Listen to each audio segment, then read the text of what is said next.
Imagine a vibrant discussion between people that includes both openness and critical thought in the pursuit of truth. The Purchasing Truth podcast is an experience, a journey, an exploration of the impact that negative messages in politics and the media have on our families, community, society, and nation. Join your hosts, Bill Stierle and Tom Hazard, to discover new concepts and language strategies that will reveal effective ways of establishing truth. This podcast series will tackle current events, leadership challenges, healthcare confusion, integrity in business, and many other areas that affect us all. Gain clarity and understanding of the various truth perspectives. Welcome to Purchasing Truth. Hey everyone, welcome back to Purchasing Truth. I'm Tom Hazard along with your host Bill Stierle, and today we're going to talk about the influence of identity and mind reading. And Bill, that title just fascinates me right off the bat. I would love for you to share with us what we're going to explore in this journey today.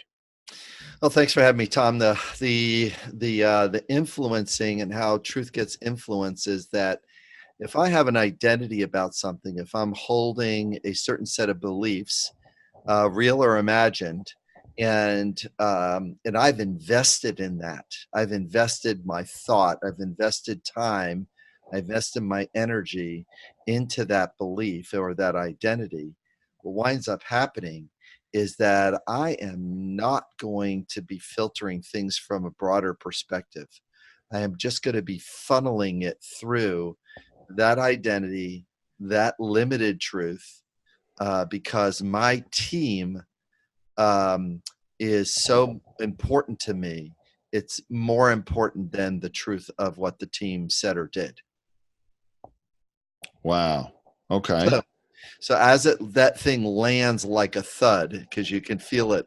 Wait, Bill, what do you mean by that? Well, if I'm on a sports team and I'm going to advocate that it's okay for my team, it's okay if there's a mistake made. I'm not going to go with integrity and truth. It's okay.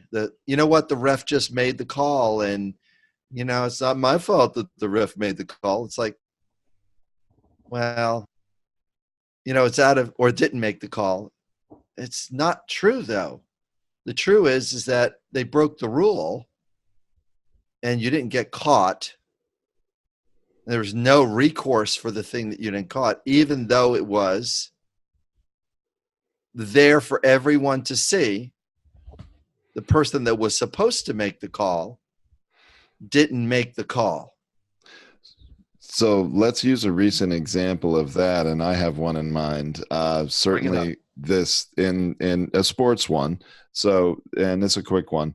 NFC Championship game in football last season, New Orleans Saints and LA Chargers, and a clear, blatant pass interference violation that was really game-changing as New Orleans was about to score, go up way ahead, and certainly win the game. Yes. No official called it, even though officials were looking at it the whole time. The whole league since then has admitted it was a bad call, to the point where now they're going to start slowing down games even more and reviewing pass interference calls with video to see where they did it. Was it really pass interference or was it not? Did the ref make a human error? So I'm sure for the Rams fans, they're like, well, the ref made the call. What can we do? We went to the Super Bowl. Yeah. And for New Orleans Saints fans, they're like, we were completely robbed. That's correct. That's correct. A great example of this is what I'm seeing. I am now going to justify that. I am going to put it in the place of it's a part of the game. Well, Well, if we look at that from a criminal place or from a legal place or from and you're seeing the videotape and you're looking at it, but the team is still saying, wait a minute, there's nothing happening here. It's not a big deal. it's not that much of things. They're lying over there. That other team is lying over there. Well, when it comes to a place of criminality and or a line or a law has been crossed, and one team is saying, no, there's no collusion, no obstruction, and they say that over and over again, the team is going to go, yeah, there's none, because, the other side does it too. And if it happened to the other side, we would be mad too. And that's the way it's been because, Benghazi. Now, that is very, very difficult because now all of a sudden you're putting somebody on the stand for 11 hours, 12 hours, like they did Hilary Clinton. They put her on the stand for 12 hours. They grilled her on Benghazi. 12 hours. Yeah. 12 hours just to get one soundbite. That's it. Once they got the one soundbite, they just ran the soundbite over and over again. I am going to amplify the language mistake you made to show that you're the wrong or bad person because you're not a part of my team's identity. Instead of what's good for America, it's I want to capture the micro message that I can amplify to keep my team's identity reinforced and solidified so that you can't take or steal one of my sheep. I'm going to keep my sheep on my side. So what happens with mind reading is that the mind reading part of it is that I am going to think that this person should know that the other side broke the rule. And this is the recourse. Well, the problem is that now all of a sudden the legal system gets to be just like you said in your example with the Rams and the Saints, is the game gets to be slowed down. So that is what we're experiencing right now in the system, is everything is being slowed down. We're not going to let you see the evidence. We're going to trickle the evidence to you. And we're going to keep the messaging.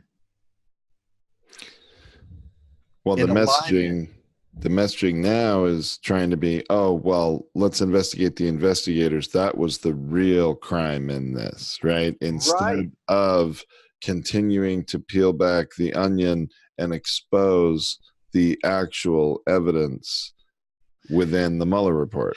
Right. 4 people died in Benghazi, and we are going to keep the lens on that for 2.5 years. Because there must have been some kind of failure by this administration and by this specific person. There must have been. Now, they went through it and they won. What did they win? Erosion. They eroded her truth and her, they her eroded respect. her leadership qualities and abilities because, well, she's the head of the State Department. She must have done something wrong. Meanwhile, there's 200 U.S. embassies around the country, around the world. And the idea that, she would specifically know on any given day what the situation is and what's going on at every one is unrealistic for any person to really know. Yeah. So when this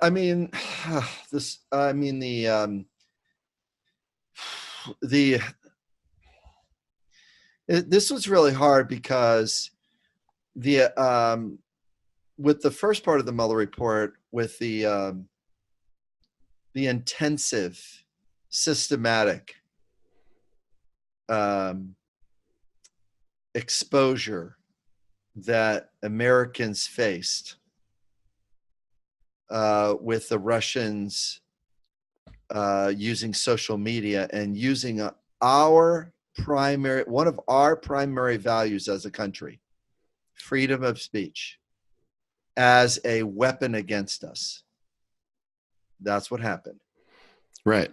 This is freedom of speech. They would like to do freedom of speech. They don't want to control their internet. They want their internet to be open. And we're going to take advantage of that. They want to allow all of their marginal groups to have a voice. And we're going to take those marginal groups and we're going to take a third of them and get them to start believing a certain narrative and hijack that narrative and marginalize them. We're going to have religious groups visit the Soviet Union and treat them well. So they have a favorable opinion of the Soviet Union. We're going to take Christian religious folks and have them visit so in 2010 or 11 and 12 and 13, we're going to start believing, get them a simple narrative. Simple. Soviets good, Hilary Clinton bad, Trump good. We're going to have them hear that message. And we're just going to keep that message because that is the team that is the team that's most susceptible to adjusting their perception and perspective, and we're going to increase the proportion of that message. Just keep that message going. Even though that party's message has been Soviets bad, communists bad. So communist bad, we're going to amplify the socialist bad instead. Even though communism and socialism is the same, and here's the Russian, it's like, oh my gosh. So the narrowing of that identity, the reinforcing of that identity is, and there's nothing there. There's the First Amendment, freedom of speech is so valuable to us, then for it to be weaponized against us has been really, really very challenging for us as Americans. Very, very challenging because it allows freedom of speech to say, oh, freedom of speech gets you to throw human rights under the bus. Respect for life by certain people, we're not going to respect their life. We're going to respect the birth process, but we're not going to respect the voice at the other end that shows up.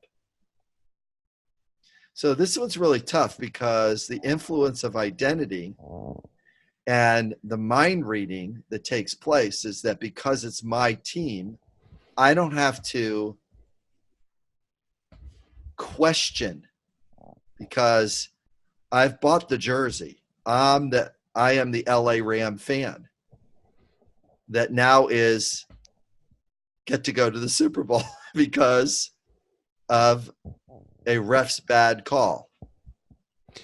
Well, and I bet similarly, largely, close to half of the United States, because their team won, is thinking, well, yeah, maybe freedom of speech has been weaponized, but freedom of speech is one of our core fundamental values, and you're going to live by it, and no matter what, good or bad, and that's that. And the other half of the country is like, wait a second, freedom of speech is being weaponized, and this is incredibly dangerous for America. And so, you have half the country maybe thinking, we have to have some limitations on freedom of speech. Now, I'm sure if the tables were turned and freedom of speech were weaponized and Hillary became president, the other half of the country would be all up in arms about constitutionally, what does this mean that freedom of speech has been weaponized, hijacked, whatever, that, there is really a bias, isn't there? Yeah, that's really the tough part about it. Now, in order for me as a communication specialist not to get hijacked, because I can get hijacked like right now, going like, okay, well then pick a side. Now I got to pick a side, so I'm not going to pick a side right now. I'm just going to be compassionate to it, right? Because if you are being sent and fed a message that's a reinforcing your bias, I'm not going to call you stupid then. I'm not going to call you idiot. No, I'm not. I'm going to say you really, really value the team that you voted for. You value the respect that rich people get in America. You really value that people that are lucky enough to get money even by inheritance gets to keep their money and it doesn't get to go to taxes, because their father worked really hard at it and were smart enough to use the system. Even if they broke the rules to get the wealth that they did, you would like fairness to look like they get to keep it and it doesn't get to go into the common pool of the United States. They get to keep it because that's what fairness and respect look like. In fact, the religious belief is that, if you are, one of the religious beliefs is that if you have received wealth, God has blessed you. That's a belief that if you are a wealthy person of affluence, that means God's favoring you. Not that you stole the money to get there.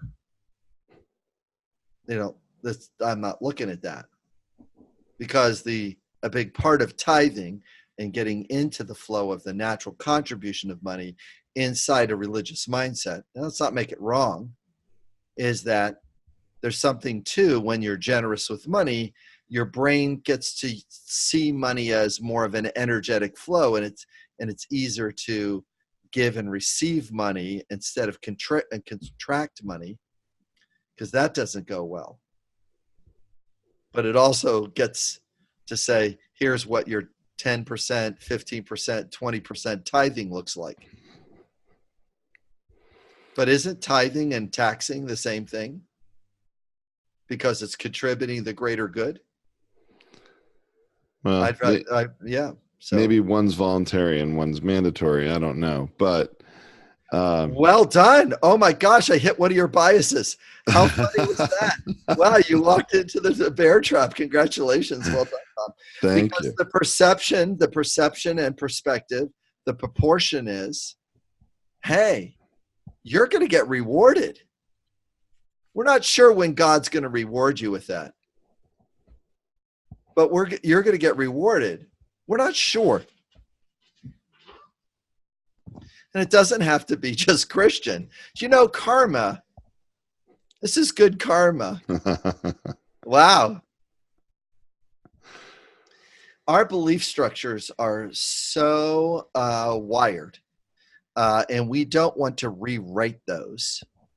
And that's why when we're talking with another person, we're already starting to mind read and waiting for them to say a word that is a label so we can put them into a box and minimalize the conversation.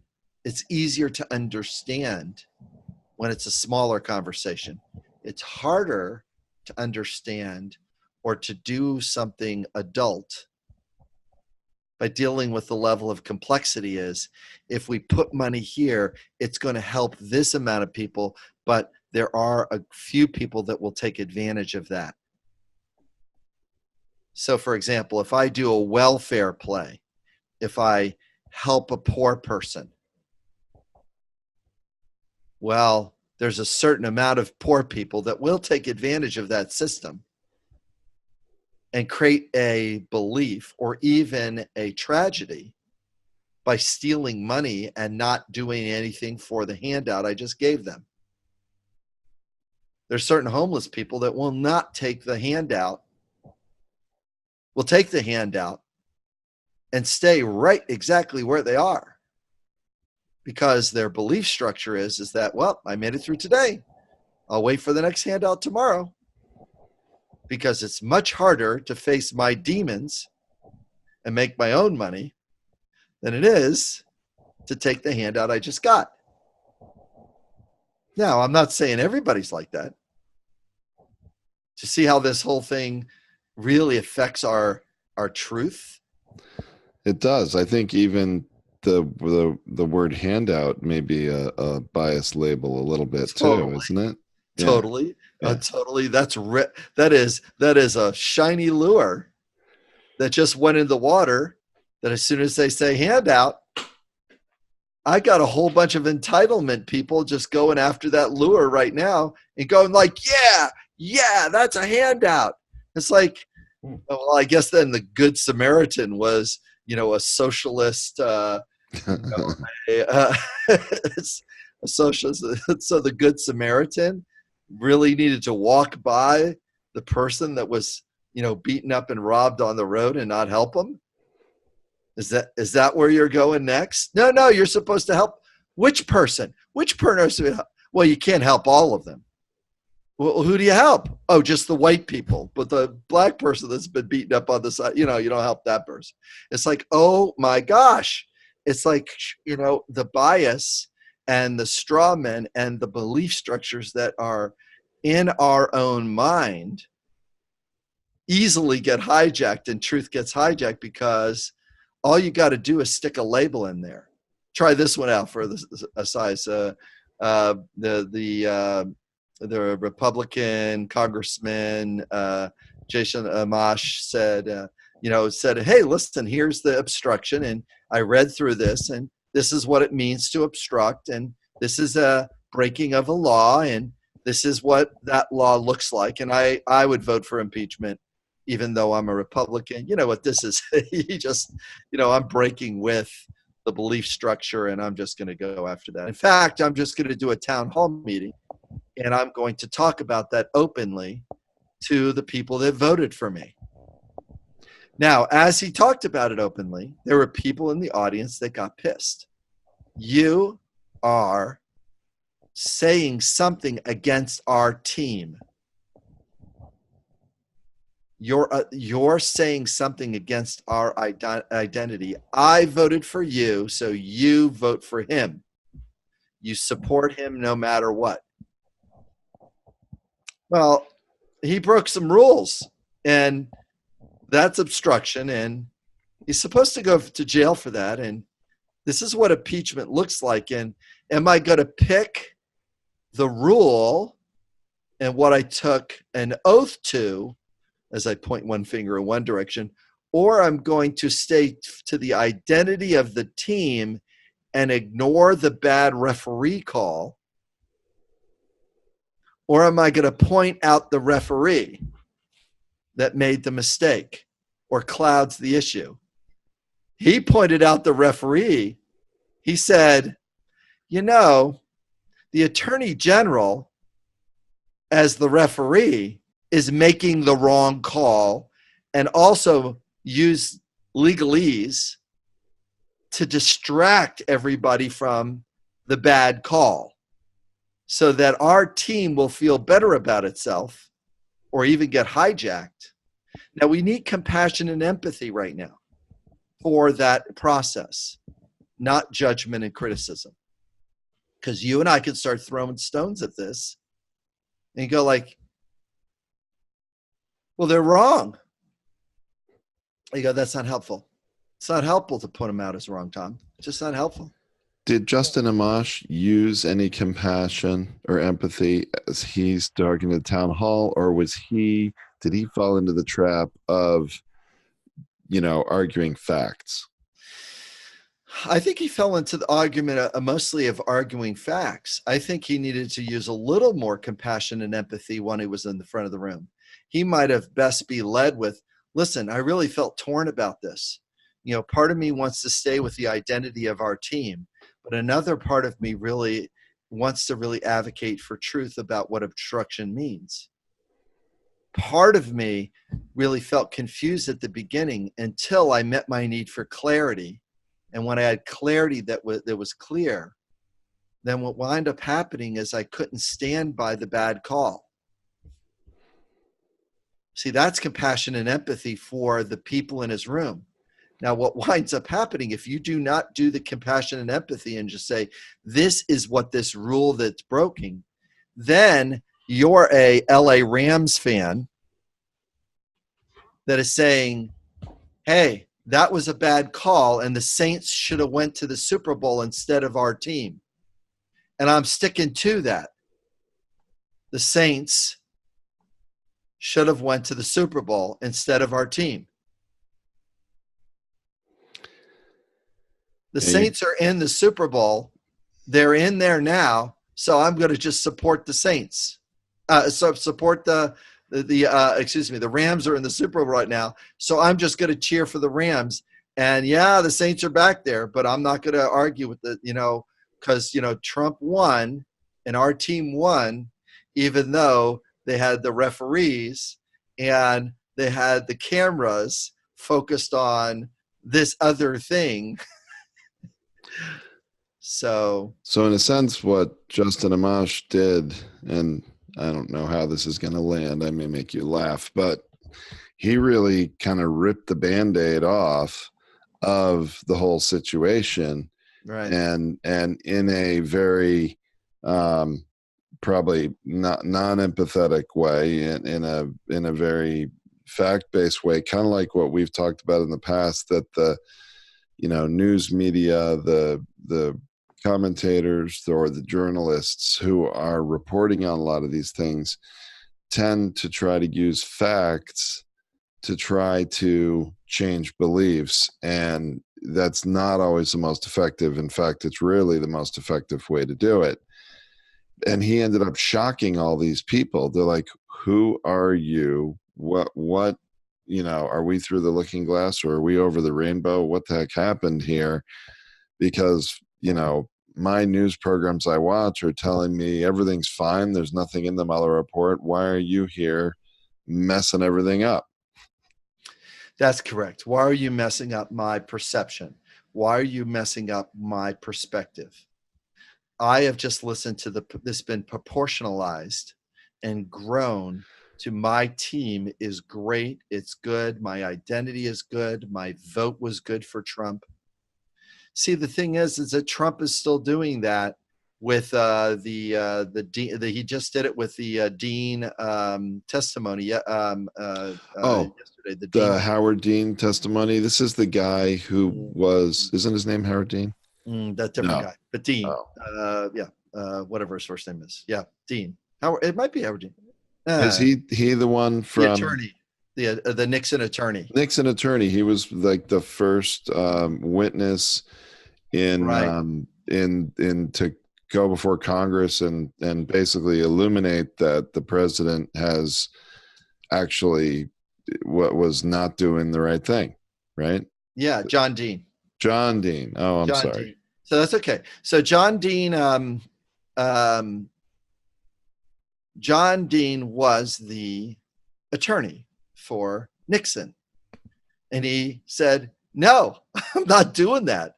I am not going to cover it up. I'm not going to break it. I'm not going to do this. I am saying something illegal happened here, and I'm going to be on the right side of history. So, Justin Amash is on the right side of history from truth. For truth. Okay. For the rules. Now, literally, there was a press conference yesterday with President Trump. And we want to have compassion for President Trump here.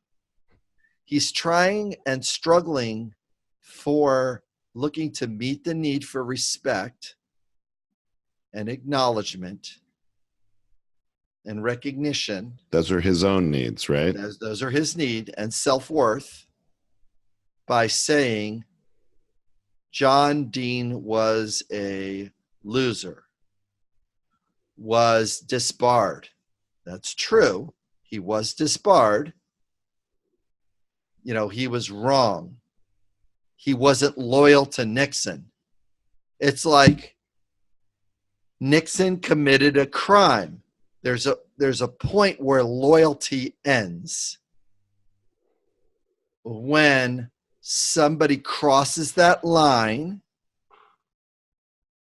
the need for loyalty has to go out, and the need for justice has to come in. The need for identity has to go out, and the need for truth or fairness needs to come in. They have to swap. So if you do a amplification on Benghazi and you proportionalize Benghazi is Hilary Clinton and the State Department needed to do more to protect those 4 people. And that might be the truth. The embassies needed to do more. There was a amplification in that environment that it wasn't safe for Americans. And did they have the evidence that that was taking place? And did they do enough? And then all of a sudden it thuds and say, well, they did pretty good. They could have done this. You know, hindsight is 2020. And as Hilary said in her testimonial that got amplified, well, whatever, that didn't actually matter. As soon as she said that, they had their soundbite, they took it, and they stuck it underneath her saying, whatever, that really didn't matter, and took it out of context, put it under her name so that her identity gets to be associated with the message. That's called hijacking truth. That is a purchasing truth moment. I am going to purchase it, and I'm going to do a very tragic thing called brand slaughter. I'm going to slaughter her brand with a repeated message of her being this, her being that, her being this. I'm going to use the First Amendment as a weapon. So the Second Amendment, the right to bear arms, has no ability to stand up with the first weapon, freedom of speech.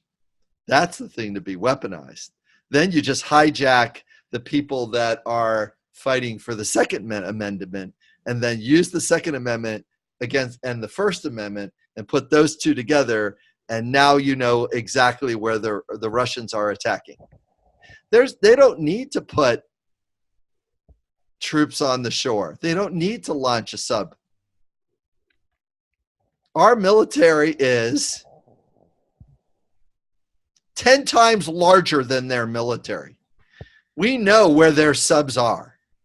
We know where they are. We have all kinds of stuff at the bottom of the Atlantic and the Pacific Oceans to see where their subs are. We know where they are. Yeah, but their salvos are going through the internet. Correct. Just like missiles. All they're doing is they are affecting and impacting the mindset that's exposed to the belief structures that are vulnerable in our voting booth. So, Bill, to come back to your talking about, Trump attacking John Dean, and again, trying to say that, I do not think this means what you think it means, to quote Inigo Montoya from Princess Bride, one of my favorite little quotes from that movie. I don't think It's a I do great not think quote. this means what you think it means. um, and trying to, distract from the reality of someone who was there in the middle of it in the Watergate saga, Right. saying, "Hey guys, what's going on today is worse. What is it going to take to change the minds of the people that it's really going to take to do anything about this, short of just waiting till the 2020 election? I mean, if this impeachment thing is going to happen, and it may be inevitable that it's going to happen, even though that's a process that argues facts and is not really, as we've been talking about in several episodes, really the best way to achieve movement on this. Don't you have to change the minds of the Republicans, both in the House and the Senate, that would be needed to actually impeach the president and remove him from office? Yeah, we're in big trouble. We're in big trouble because the amount of saturation that's been taking place, the hijacking of truth, the purchasing truth through these messages have polluted one of the identities of the teams. It's not to say that other, identity or other processes in our environment get polluted. Marketing and branding and sales is really a big part of the saturation that has really made the American mind very soft. It's soft because it doesn't have the ability to discern. You and I are having a discussion about discernment right now. And when an identity politic or when an ideology gets solidified, discernment drops off. Discernment. So, yes, we've got some problems with oil. Yes, we have some problems with the environment. Yes, we have some problems with human rights. Yes, we have problems with food. We have problems. But you can't get to a discussion about the problems unless you empathize with the person's belief structure in a compassionate way to start. As soon as you play the gotcha game, I got your belief is false, and point at them and saying this belief is false. That was pass interference. That is a mistake that needs to be punished or not rewarded. They don't get the reward they don't get to go ahead. Now we've got some problems. So we need a superhero protective shield and get some listening tricks to take place so we can hear past the chatter. So that's what we really kind of need next. And empathy is the quickest way to get there. Now, the word empathy, as it's sitting here, you and I got some problems. As soon as I put the word empathy in front of everybody, we got some big, big, big problems. Because people don't know, really have a very solid definition of empathy or even know how to do it. See, as soon as I launch that, everybody's unsettled now. So if I'm going to purchase truth back, I need to have compassion for the belief that the person already has.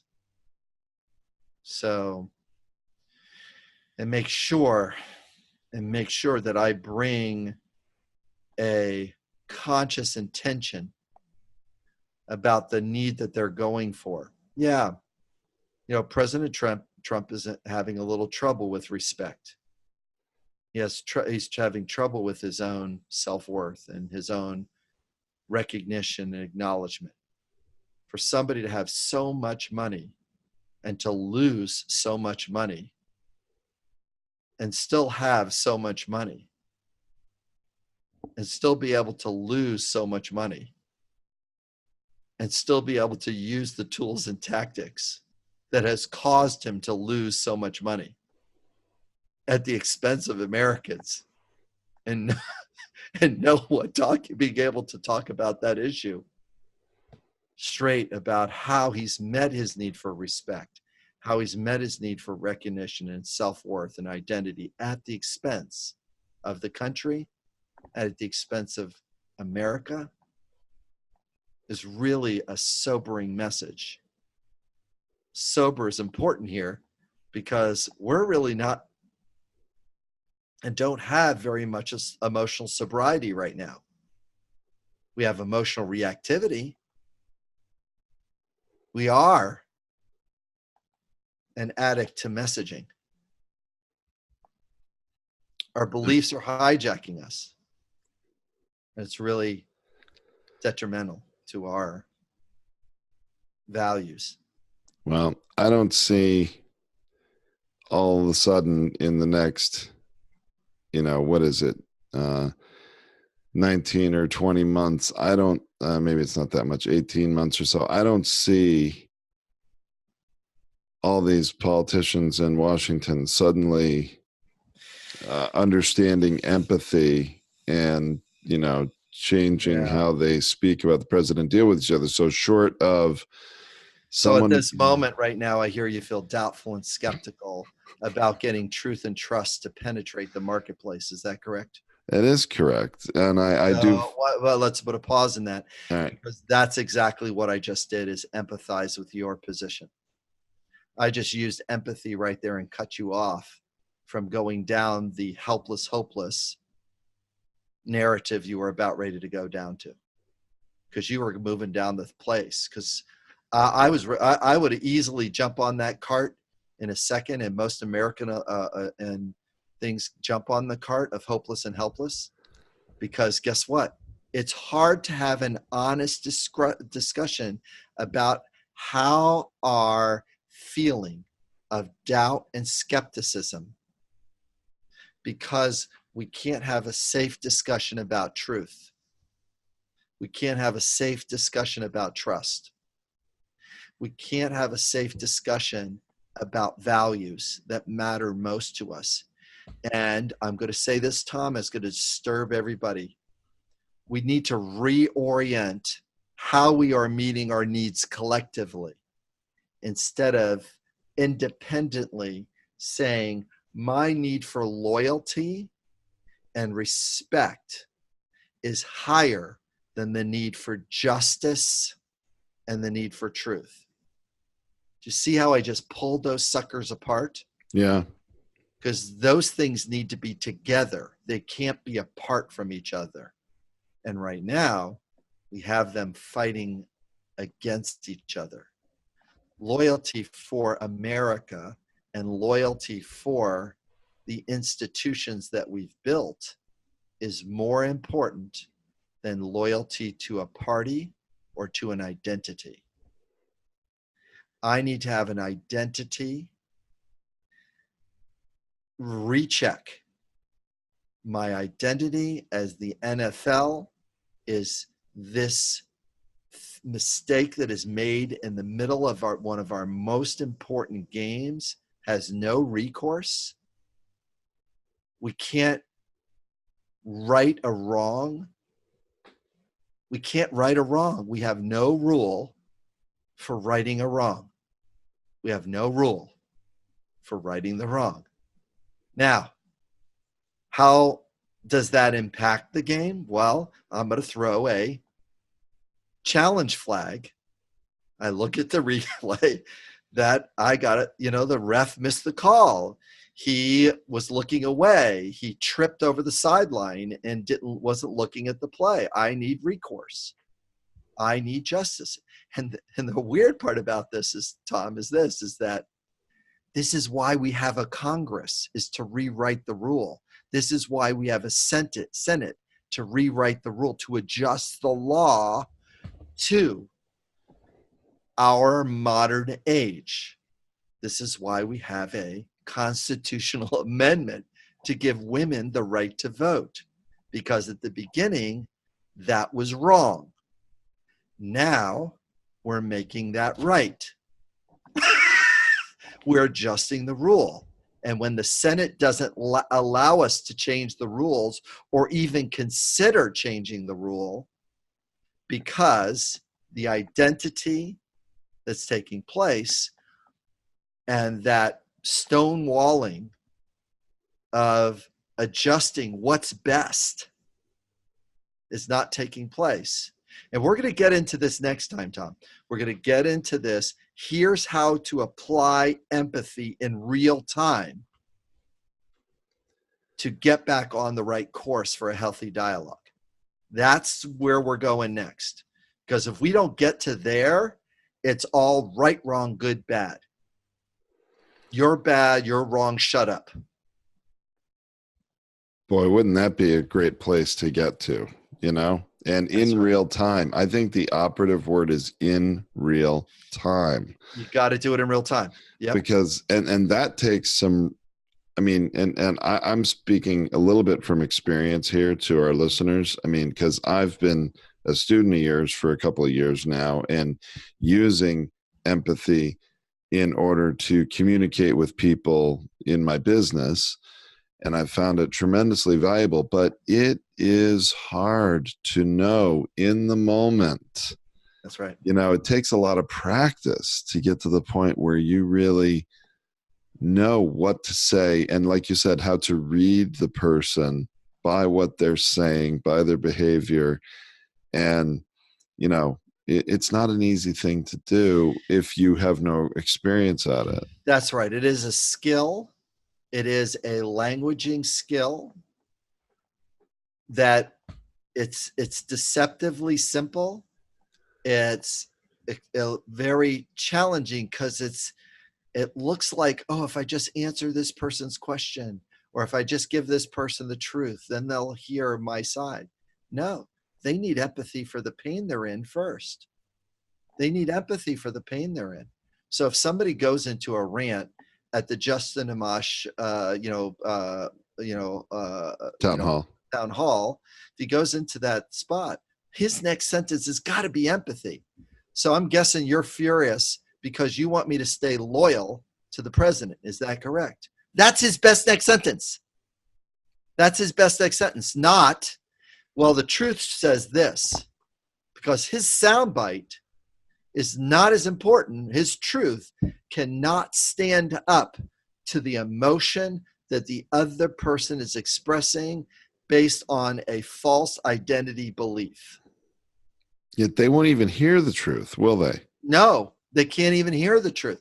And she then later on went on to Fox News and started spitting the same thing. And then when she went on Fox News, she said the room was filled with Democrats. I went, no, they weren't. Wait a minute. So this was one of the attendees of the town hall. Uh-huh. She went on Fox News. Her reaction to Justin Amash illuminating truth was that she went on Fox News and said the room was full of Democrats. That's correct. In Grand Rapids, Michigan. That's correct. Okay, I got news for everybody out there. I lived in Grand Rapids, Michigan. I was born and raised in New England, moved to Michigan for business. I lived there with my family, and I'll tell you what, you could not put a room of Democrats that big together in Grand Rapids, Michigan, unless you imported them from somewhere else. You know, it's so funny as you're going after that truth right now. There's people right now saying, oh, that's what they did. They imported them in. They brought them in buses from the city and they brought them in. And meanwhile, you and I we're back in the same spitting match of it. But empathy penetrates that. So you feel furious and you would rather me have voted for what President Trump was standing for rather than to vote for the truth. Is that what you would have liked? That person would have had to say yes. Now, all of a sudden, you can get your second empathy guess in, which would sound like is, I also hear you feel angry because you would like me to meet the need for respect for the president ahead of the need for justice. She would have had to say yes, because that's where she was going next. Because how do I know this is the truth? Because on Fox News, that's all they did was just amplify and proportionalize the person's perspective and the person's perception and adjusted the lens or perspective and hijacked the narrative, saying, oh, that's what happened there. is there was a room full of Democrats that were supporting Jason Amash, saying, it's like, I don't think that was really true. Yeah. Yeah, So, I could have made a much more compassionate statement than I did before. no,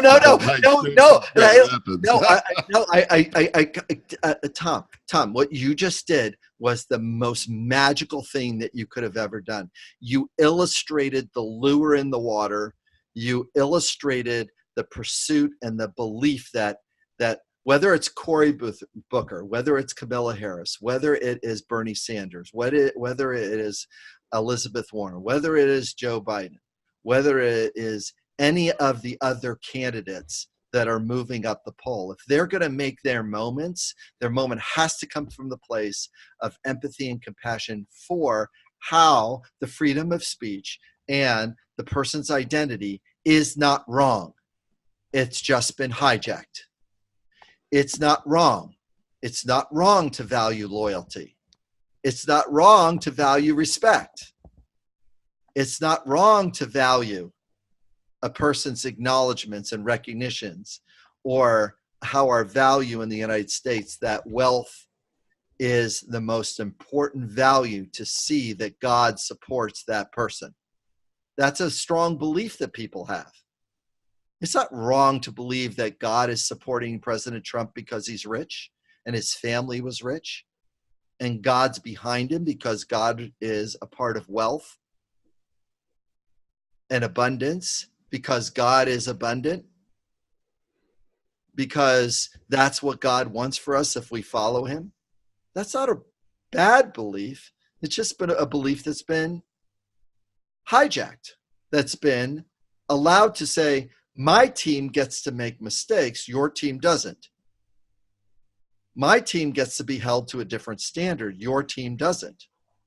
So if Bill Maher was to say the sentence, hey, why do the Republicans get a pass on the mistakes? Well, they get a pass because they do a better job of keeping their beliefs and the people that believe the way they do messaged in a way that doesn't allow their side to consider that there might be other creative ways to solve a solution, rather than what's being propagated, promoted, proportionalized, rewarded by holding a belief structure that's not true.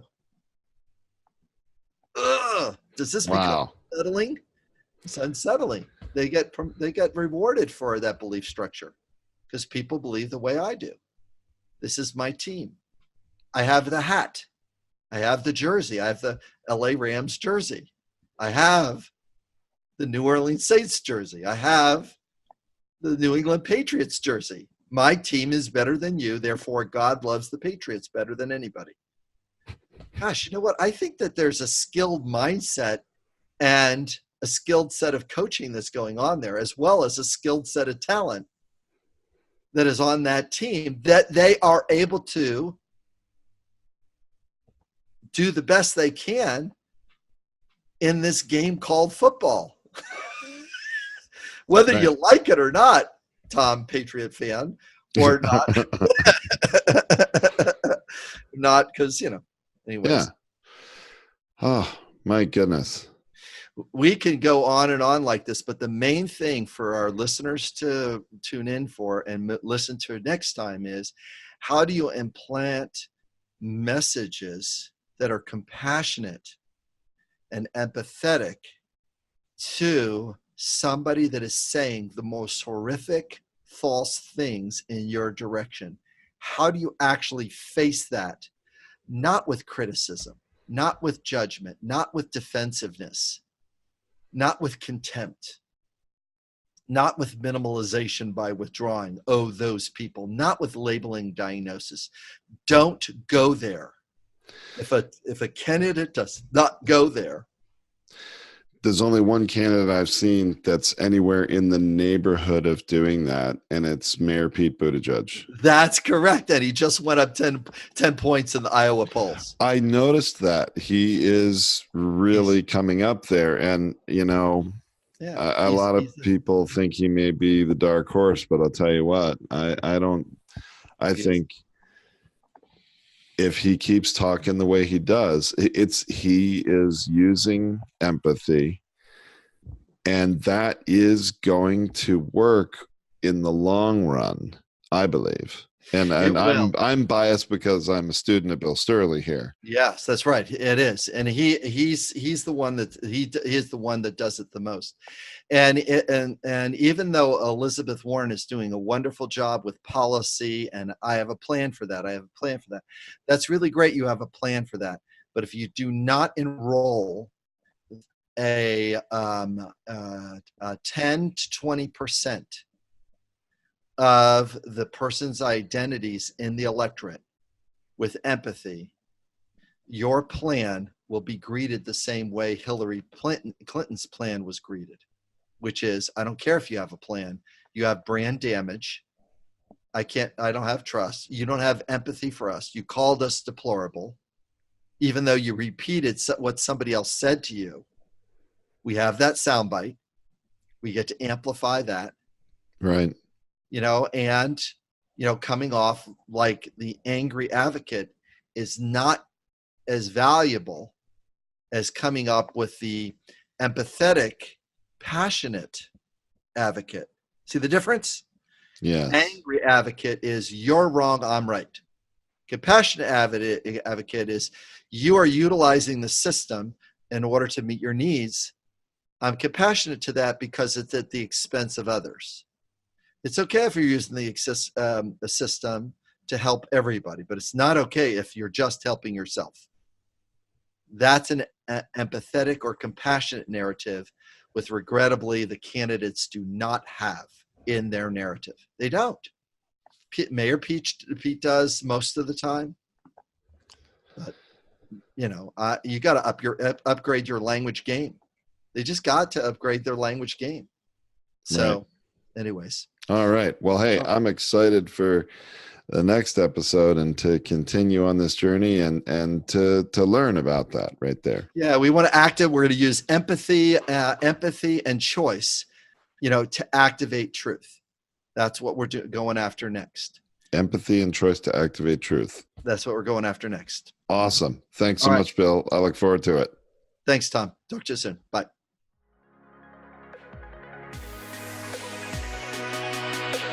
Thank you for listening to this Purchasing Truth podcast. We trust that you have enjoyed this engaging and thought-provoking conversation. Our hope is that you've received value, found clarity, and broadened your truth perspective in this episode. If you did, leave us a review or visit our website, purchasingtruth.com. Join us again for another informative and content-rich discussion here at the Purchasing Truth podcast. Don't just accept whatever information comes your way. Join the discussion. Discover your own voice. Purchase your own truth.